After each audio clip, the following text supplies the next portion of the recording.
चौथा प्रश्न, आपने कहा जीवन को लीला समझो, कैसे? और यदि जीवन माया मात्र है तो इस जीवन की आवश्यकता क्या है?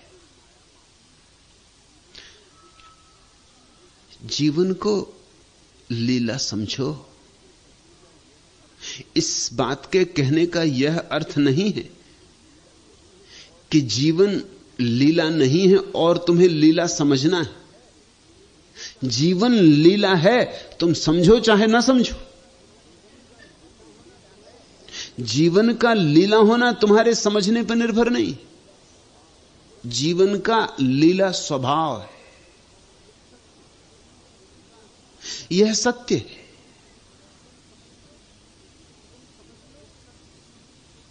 तुम समझ लो तो तुम्हारे जीवन में सत्य से मिलने वाली शांति का आविर्भाव होगा। तुम न समझो तो असत्य से मिलने वाली अशांति का विस्तार होगा। तुम समझ लो तो संगीत पैदा हो जाएगा, क्योंकि तुम्हारा तालमेल बैठ जाएगा विराट से।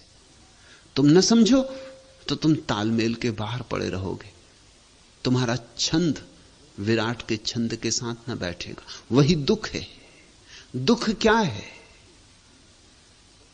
विराट के छंद से पृथक पृथक रहना, अपनी ढाई चावल की खिचड़ी अलग पकाना दुख है। जिस दिन तुम इस विराट उत्सव में सम्मिलित हो जाते हो, इस विराट संगीत में एक अंग बन जाते हो, बस उसी दिन सुख है, उसी दिन शांति है, उसी दिन आनंद है। जीवन लीला है, इसका क्या अर्थ? जीवन गंभीर नहीं है। परमात्मा गंभीर कैसे हो सकता है? गंभीरता तो उदासी है, उदासी तो रुग्णता है, उदासी तो विषाद है। उदासी तो उनमें होती जिनकी अपेक्षाएं हैं और फिर अपेक्षाएं पूरी नहीं होती तो उदासी होती। परमात्मा की कोई अपेक्षा नहीं, इसलिए उदासी कैसी? परमात्मा विषाद को कैसे उत्पन्न होगा? परमात्मा तो सदा ही आनंद मग्न है। यह जगत परमात्मा ने प्रयोजन से नहीं बनाया है, क्योंकि प्रयोजन तो उसका होता है जिसको कुछ पाना हो, आकांक्षा हो। परमात्मा तो वह है जिसके पास सब है, कुछ पाने को नहीं, कुछ और ज्यादा हो नहीं सकता। फिर उसने जगत को क्यों बनाया है? इसलिए इस देश के मनुष्यों ने ठीक बात कही, दुनिया के किसी और मनीषी ने इस गहन बात को नहीं पकड़ पाया है। सारी दुनिया में लोग यही कहते रहे कि परमात्मा ने जगत को रचा है, बनाया है, सृष्टि की है, इसके पीछे कोई प्रयोजन है, कोई महत् प्रयोजन है। और यह बात आदमी के मन को जमती भी है, क्योंकि हम सब प्रयोजन से जीते। तुम एक दुकान खोलते हो तो कोई लीला थोड़ी। तुम एक दुकान खोलते हो धन कमाना है, तुम शादी करते हो तो कोई लीला थोड़ी। तुम गंभीरता से शादी करते हो, घर बसाना है, बच्चे पीछे छोड़ जाना है, नहीं तो कौन करेगा श्राद्ध और कौन तुम्हारी खोपड़ी तोड़ेगा मरघट पर। हालांकि बच्चे ऐसे हैं कि जिंदगी में तोड़ देते, पुराने जमाने में मरने तक रुकते थे, और वो एकदम जल्दी में, हर चीज जल्दी में हो रही। तुम प्रयोजन से जीते हो तो तुमने परमात्मा को भी अपने ही हिसाब से सोच लिया कि वह भी प्रयोजन से जी रहा होगा। जरूर कोई लक्ष्य होगा, शायद हमको पता नहीं, मगर लक्ष्य तो होगा ही होगा। लेकिन परमात्मा का कोई लक्ष्य नहीं हो सकता। वह तो वही है जहां होना है, वह तो पहुंचा ही हुआ है। कोई मंजिल तो नहीं, मंजिल पर ही है। परमात्मा इस जगत को किसी प्रयोजन से नहीं रचता। फिर क्यों हमारे सामने सवाल उठता है, फिर क्यों? ऊर्जा है। छोटे बच्चों को देखा, एक बच्चा बैठा है, कुछ नहीं तो बैठे बैठे डोल रहा है, करवट बदलता है, तो मुझसे कहते हो शांत बैठो। वो शांत बैठे कैसे? ऊर्जा है, शक्ति का प्रवाह है, शक्ति ऊपर से बह रही, बाढ़ आई है शक्ति की, वो चुप कैसे बैठे? बच्चे नाच रहे हैं, कूद रहे हैं, दौड़ रहे हैं, तुम उनसे पूछो प्रयोजन, तो वो चौंकेंगे कि ये भी कोई बात हुई? नाचना काफी है, प्रयोजन क्या? या फिर तुम कवियों से पूछो कि तुमने जो गीत गाए प्रयोजन? तो अगर किसी ने प्रयोजन से गीत गाया हो तो वो कवि ही नहीं है। वो कहे कि इसलिए गीत गाया कि राजा की स्तुति करनी थी। वो कवि ही नहीं है, तुकबंद है, उसके गीतों का कोई मूल्य नहीं है। रविन्द्रनाथ जैसे कवि से पूछो तो वो कहेंगे ऊर्जा का सहज आविर्भाव है, मेरे बस में ना था, गाना ही पड़ा, प्रयोजन कुछ भी नहीं। गीत जैसे अपने से फूटा है, जैसे वृक्षों से फूल फूटे और पक्षियों के कंठ से सुबह गान निकले और रात आकाश तारों से भर गई। प्रयोजन क्या है? पैब्लो पिकासो चित्र बना रहा था, कोई आदमी आके खड़ा हो गया, गौर से देखता रहा, फिर उसने पूछा कि इस चित्र के बनाने का प्रयोजन क्या है? पिकासो ने अपने सिर से हाथ मार लिया। उसने कहा तुम पहाड़ों से नहीं पूछते, तुम वृक्षों से नहीं पूछते, तुम चांद तारों से नहीं पूछते, मेरे क्यों पीछे पड़े? ये जो पास में गुलाब का फूल खिल रहा है, इससे पूछो कि प्रयोजन क्या है। और अगर गुलाब का फूल खिल सकता है निष्प्रयोजन, तो क्या इतना हक मुझे नहीं है कि निष्प्रयोजन मैं रंग फैलाऊं कैनवस पर, चित्र बनाऊं निष्प्रयोजन? संगीतज्ञ जब अपनी परम गहराई में उतरता है तो संगीत का कोई लक्ष्य नहीं होता, संगीत अपने में ही अपना लक्ष्य होता है। कला कला के लिए, लीला का वही अर्थ है। परमात्मा दुकानदार नहीं है, कलाकार है। लीला का इतना ही अर्थ है। परमात्मा गणित से नहीं जी रहा है, काव्य से जी रहा है, इतना ही लीला का अर्थ है। लीला का अर्थ है, यह खेल है। परमात्मा के पास इतनी ऊर्जा है कि करे क्या? तो फूल बनाता है, पक्षी बनाता है, लोग बनाता है, और देखो कैसा रंग बिरंगा जगत, अद्भुत जगत है। ये ऊर्जा की बाढ़ है। पश्चिम के बड़े रहस्यवादी कवि ब्लैक ने कहा है, एनर्जी इज डिलाइट, ऊर्जा आनंद है। यह वक्तव्य उपनिषद के वक्तव्यों जैसा वक्तव्य है, उसी कीमत का, उसी मूल्य का।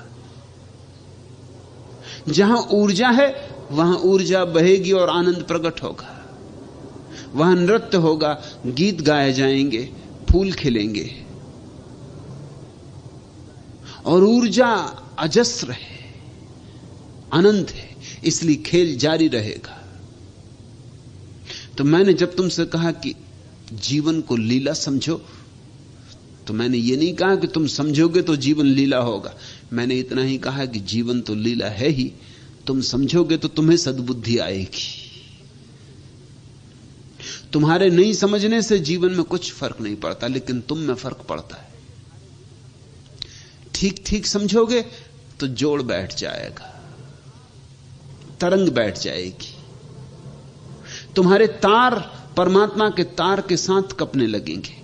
और अगर तुमने ठीक ठीक ना समझा, तुम कुछ का कुछ और समझते रहे, तो तुम्हारे तार अलग थलग चलते रहेंगे, उसका नाच चलता रहेगा, तुम अलग अकेले पड़ जाओगे।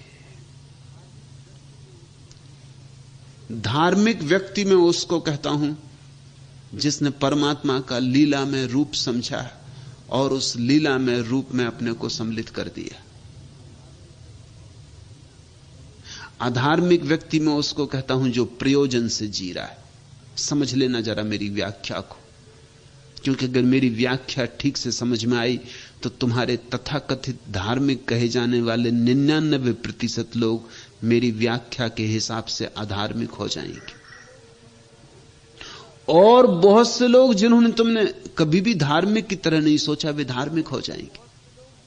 मैं दोहरा दूं मेरी परिभाषा, धार्मिक वह है जो परमात्मा की लीला के साथ संयुक्त हो गया है, जिसने अपने जीवन को भी लीला बना लिया, जिससे अब न कहीं जाना है, न कुछ होना है, न कुछ पाना है, स्वर्ग भी नहीं, वैकुंठ भी नहीं, मोक्ष भी नहीं, कुछ नहीं पाना है। यह क्षण पर्याप्त है, यह क्षण पूरा पूरा मन को भर रहा है, प्राणों को भर रहा है, आह्लाद है यहां और अभी। इसी आह्लाद में बाढ़ आई है, तो कभी नाच पैदा हुआ, तो कभी गीत पैदा हुआ। वे ही नाच, वे ही गीत, प्रार्थनाएं। धार्मिक व्यक्ति वह है जिसने जगत का लीला में रूप समझा और उसके साथ एक हो गया। तब बहुत से कवि जिनको तुम कभी धार्मिक नहीं समझते मेरे हिसाब से धार्मिक हो जाएंगे। बहुत से नर्तक, बहुत से संगीतज्ञ, बहुत से चित्रकार मेरे हिसाब से सारे कलाकार परमात्मा के ज्यादा निकट हैं बजाय तुम्हारे तथाकथित तपस्वियों के, तुम्हारे तथाकथित मुनियों के, साधुओं के। क्योंकि तुम्हारे साधु प्रयोजन से चल रहे हैं। पूछो किसी साधु से कि उपवास क्यों कर रहे हो, तो वो कहता मोक्ष जाना। ये दुकान ही है, ये नया फैलाव हुआ सौदे का। पूछो किसी साधु से कि तुम सिर के बल क्यों खड़े हो, वो कहता बैकुंठ जाना, कि परमात्मा को प्रसन्न कर रहा हूं। परमात्मा पागल है कि तुम सिर के बल खड़े होगे तो प्रसन्न होता है। अगर परमात्मा को सिर के बल ही खड़ा करना था तो तुम्हें सिर के बल ही खड़ा किया होता। इतनी बड़ी भूल तो ना करता कि तुम्हें पैरों के बल खड़ा करता। अगर परमात्मा को उपवास में इतना ही रस था तो तुम्हें पेट ही क्यों दिया था? तुम्हारे पेट में पहले ही पत्थर भर दिए होते, न लगती भूख, न होता उपद्रव। अगर परमात्मा को तुम्हें उदासी देखना था तो हंसी की क्षमता क्यों दी थी? तो तुम्हारे ओंठों पर मुस्कुराहट आने का उपाय क्यों रचा था? अगर परमात्मा तुम्हें उदास ही जानना चाहता था तो तुम्हें उदास ही बनाया होता, तुम्हें उदासी में ही रंगा होता, तुम्हें मुर्दा ही पैदा किया होता, तुम्हें जिंदगी ना दी होती और जिंदगी के सारे रंग न दिए होते और जिंदगी का इतना बड़ा इंद्रधनुष न फैलाया होता। न होते वृक्ष हरे, न खिलते फूल, न पक्षी गीत गाते। लेकिन परमात्मा ने तुम्हें आनंद के लिए तत्पर किया है और तुम प्रयोजन के कारण परेशान हो। तुम कहते हो हर चीज में प्रयोजन होना चाहिए। माला भी फेरते हो तो आनंद से नहीं, नजर लगाए बैठे हो कि कितनी बार, 1000 बार माला फिर जाए तो फिर परमात्मा प्रसन्न होगा। एक घर में मैं मेहमान था, उन सज्जन ने सारा घर भर रखा है, किताबें ही किताबें, किताबें ही किताबें। वो राम राम लिखते रहते हैं, बस उनका पूरा काम है सुबह से सांझ तक किताबें खराब करना, राम राम राम राम। वो मुझसे कहने लगी, आप देखते हैं इतना मैंने राम लिख डाला, करोड़ों ना राम लिख डाले, इसका मेरा क्या फल होगा आप मुझे कहिए। मैंने कहा फल, अगर कहीं नरक है तो पढ़ोगे नरक। उन्होंने कहा नरक में आप मजाक करते हैं। मैंने कहा इतनी किताबें खराब की, बच्चों के काम आ जाती, स्कूल में बंटवा देते,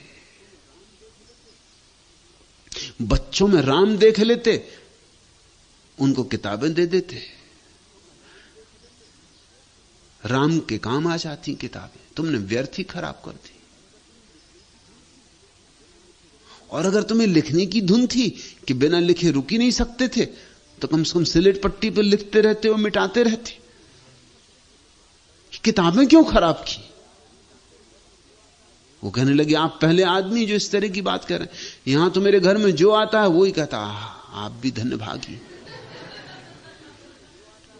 आपने संदेह पैदा कर दिया। जो भी आता है वो कहता है कि आप तो पुण्य लोक जाएंगे। इतना राम लिख डाला। मैंने उनसे कहा कि एक आदमी मरा, जिंदगी भर राम राम ही करता रहा था और धीरे भी नहीं करता था, जोर से करता था। जोर से नहीं करता था, लाउड स्पीकर लगा के करता था, ताकि मोहल्ले भर के लोगों को भी मुफ्त ही पुण्य मिलता रहे। ऐसे कई लोग हैं जो मुफ्त पुण्य देते मोहल्ले वालों को, चाहे उनको सोना हो, मगर वो कहते हैं राम राम। वो कहते हैं अखंड कीर्तन हो रहा है। अखंड कीर्तन को वो अखंड कीर्तन कहते। वो आदमी मरा, संयोग की बात, उसके सामने एक और आदमी रहता था जो बिल्कुल नास्तिक था, वो भी मरा, एक ही दिन मरे। धार्मिक ने तो समझा कि बेचारा जाएगा नरक, ये मैं जाऊंगा स्वर्ग। और जब देवदूत लेने आए और उसको ले चले नरक की तरफ, तो उसने कहा ठहरो भाई, तुमसे कुछ भूल हो रही, नरक उसको ले जाओ जिसने कभी राम का नाम ना लिया, मैं तो राम राम ही जपता रहा। उन्होंने कहा हमसे कुछ भूल नहीं हो रही, ये कोई भारतीय सरकार का दफ्तर नहीं कि भूल हो जाए, ये कोई सरकारी काम नहीं है, ईश्वरी काम है, यहां भूल चूक होती नहीं। तुमको नरक भेजा है, उसको स्वर्ग, उसको स्वर्ग। उसने कहा निश्चित भूल है, पहले मुझे परमात्मा से मिलना। खैर दोनों परमात्मा के सामने मौजूद किए गए। नास्तिक की आंखों से तो आंसू बह रहे थे, वो तो भरोसे नहीं कर सकता था कि मुझे और स्वर्ग, और आस्तिक की आंखों से आग बरस रही थी कि मुझे और नरक। और उसने जाते से कहा कि सुनते हैं, जिंदगी बिता दी चिल्ला चिल्ला के, अकेले नहीं चिल्लाया, मोहल्ले भर पर आवाज लगाई, लाउड स्पीकर लगवाया, खर्चा भी किया, अखंड कीर्तन करता रहा। और इसका ये फल, मुझे नरक क्यों भेजा जा रहा है?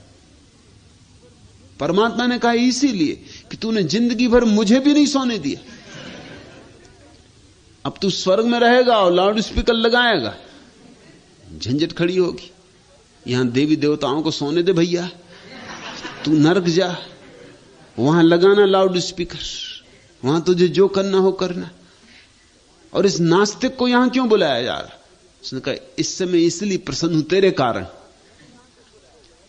तूने मुझे इतना सताया है कि मैं इस पे खुश हो गया कि इसने एक भी दफे मेरा नाम नहीं लिया, एक भी दफे परेशान नहीं किया, तेरे कारण मैं इस पे खुश हो गया हूं। तुम जब भी किसी काम में लगे हो, अगर उसमें परिणाम की आकांक्षा है तो वह काम सांसारिक हो गया, दुकानदारी हो गई, व्यवसाय हो गया। मैं तुमसे कहता हूं संसार लीला है,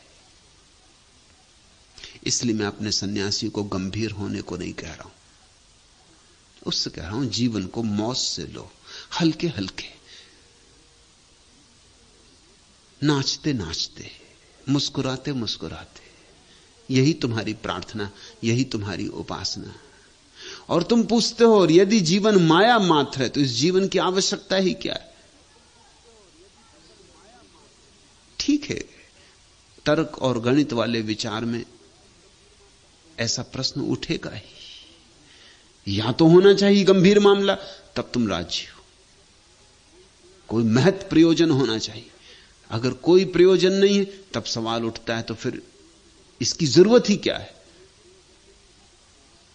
उत्सव की तुम्हें कोई जरूरत ही नहीं दिखाई पड़ती,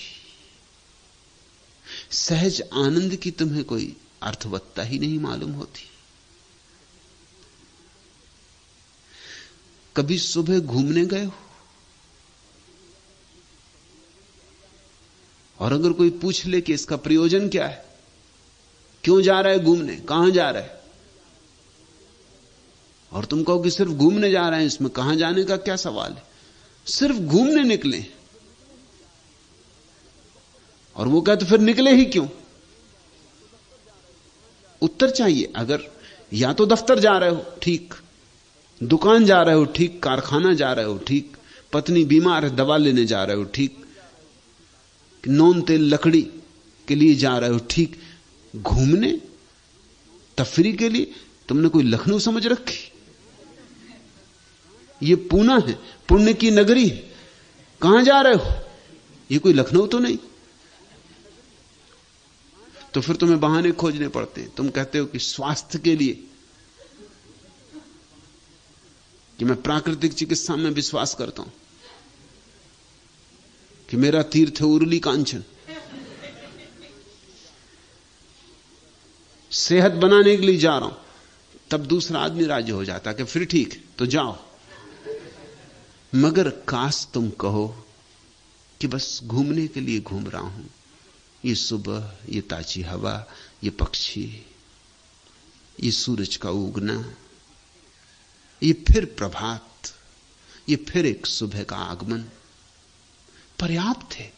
ऐसे ही मजे में निकल पड़ा हूं, ऐसी मस्ती में। तो दूसरा आदमी पहुंचेगा फिर निकले ही क्यों? हमने जिंदगी को ऐसा गणित में कस लिया है कि गणित के बाहर हम कुछ भी नहीं होने देते, कुछ भी नहीं। हर चीज गणित के सिकंजे में कस गई है। तो तुम्हारा प्रश्न स्वाभाविक है कि फिर माया क्यों?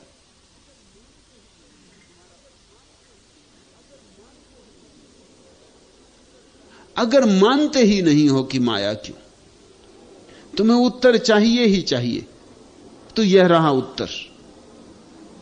दिखती पहले धूप रूप की, दिखती फिर मटमैली काया, दूरी झलक दिखाकर अपनी मोह मुक्त कर देती माया। देखा एक सुंदर स्त्री, पड़ गए मोह में, प्रेम में। फिर एक दिन पाया कि वृद्ध हो गई, झुर्रियां पड़ गई चेहरे पर। अब बड़ी विरक्ति होने लगी। पहले देखा दूर सुहावना दृश्य, फिर पास गए कुछ भी न पाया। दूर से देखा इंद्रधनुष, पास गए मुट्ठी में कुछ भी ना आया। दिखती पहले धूप रूप की, दिखती फिर मटमैली काया, दोहरी झलक दिखाकर अपनी मोह मुक्त कर देती माया। असंभाव भावी की आशा, पूर्ति चरम शाश्वत अपूर्ति की ललक कलक में झलक दिखाती, अनासक्त आसक्ति मूर्ति की, अंत सत्य को सुगम बनाती, हरि की अगम अछूती छाया। मन में हरि रसना पर सटरस, अधर धरे मुस्कान सुहानी, हरि तक उसे नचाती लाती, हरि की जिसने बात न मानी। शकुन दिखाकर अंध तने को हरि माया ने खेल खिलाया, संज्ञाहत हो या अनात्मरत, आत्ममुग्ध या आत्म प्रवंचक, पहुंचाया है हर झूठे को माया ने झूठे के घर तक। लग्न लगाकर मोह मग्न को मृगजल जलनिधि पार कराया। अपनी समझ जिसे हर कोई करता रहता मेरी तेरी, वह अनेक जन्मन विलासनी, एकमात्र श्री हरि की चेरी। मैंने इस सहस्त्र रूपा को राममयी कह शीस झुकाया। अगर तुम कहते हो प्रयोजन चाहिए ही चाहिए, अगर मानो मेरी बात तो मत पूछो प्रयोजन, सब लीला है। मगर चित्त मानता ही ना हो, गणित ने ऐसा सिकंजा कसा हो, तो फिर ऐसा समझो कि माया तुम्हें जगाने का एक उपाय है। माया तुम्हें चेताने का एक उपाय है। दिखती पहले धूप रूप की, दिखती फिर मटमैली काया, दोहरी झलक दिखाकर अपनी मोह मुक्त कर देती माया। शायद हरि तक तुम सीधे जा भी नहीं सकते। पहले पड़ोगे किसी सुंदर स्त्री के प्रेम में, सुंदर पुरुष के प्रेम में, लेकिन जल्दी ही सौंदर्य तिरोहित हो जाता है, हाथ रिक्त खाली रह जाते। ऐसे बार बार चूक चूक करके, भूल भूल करके एक दिन तुम्हें याद आती कि अब उसी को प्रेम करें जो शाश्वत है।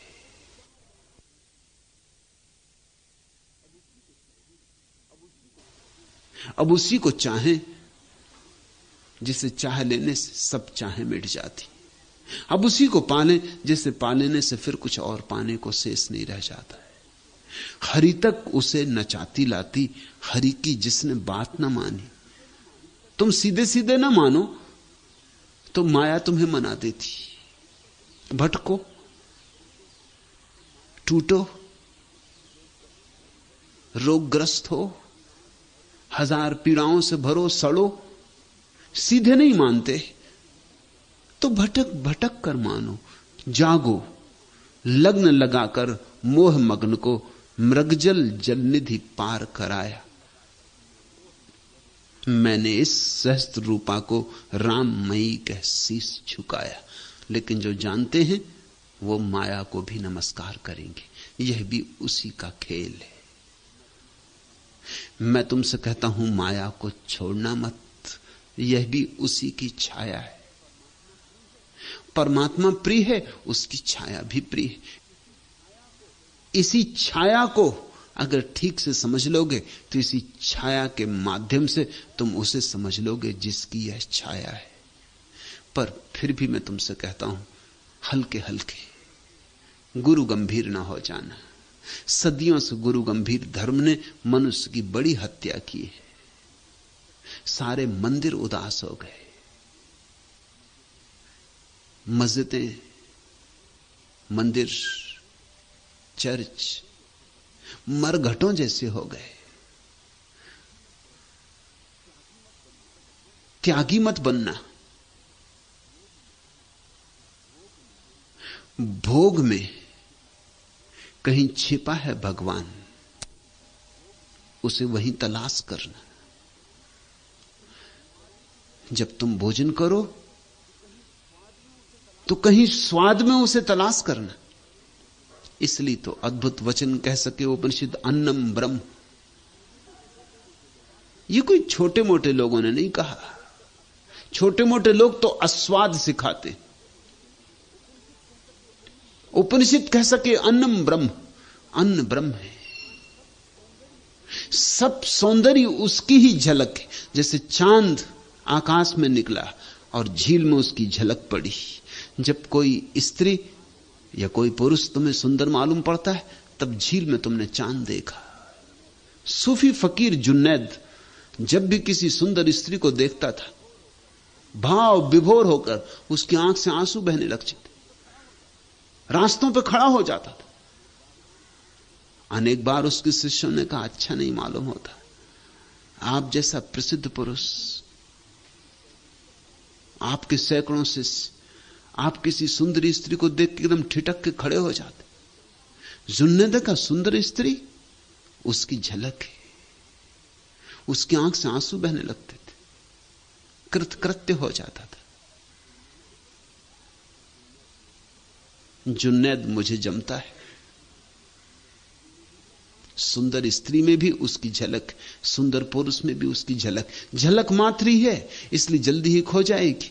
चांद बना झील में, एक कंकड़ गिर जाएगा कि उपद्रव हो जाएगा, एक कंकड़ गिर जाएगा कि सब चांद खो जाएगा, सब झील हलचल मच जाएगी। देर नहीं है यहां, सब क्षणभंगुर है, मगर छाया तो उसी की है। माना कि झील में बना चांद जरा से कंकड़ के गिरने से खो जाता है, मगर इससे भी क्या यह सिद्ध तो नहीं होता कि जो चांद झील में बन रहा है वो असली चांद की छवि नहीं। झील में देखो चांद को और फिर तलाश में निकल जाओ असली चांद की। झील में देखो चांद को, फिर आकाश में खोजने लगो। संसार में देखो परमात्मा को, फिर आकाश में खोजने लगो। मगर संसार को छोड़ के भागने की कोई भी जरूरत नहीं, झील को त्यागने की कोई भी जरूरत नहीं। झील को जिसने त्याग दिया वो शायद आकाश की तरफ आंख भी ना उठा पाए। कौन उसे याद दिलाएगा, कौन उसे बताएगा कि आकाश में चांद निकला? उसकी आंखें जमीन में गड़ी रहेंगी और जमीन में प्रतिबिंब नहीं बनते, झील में प्रतिबिंब बनते। इसलिए मैं तुमसे कहता हूं, राग की, रंग की इस अपूर्व माया को छोड़कर मत भागना। भगोड़े मत बनना, जगोड़े बनो, जागो।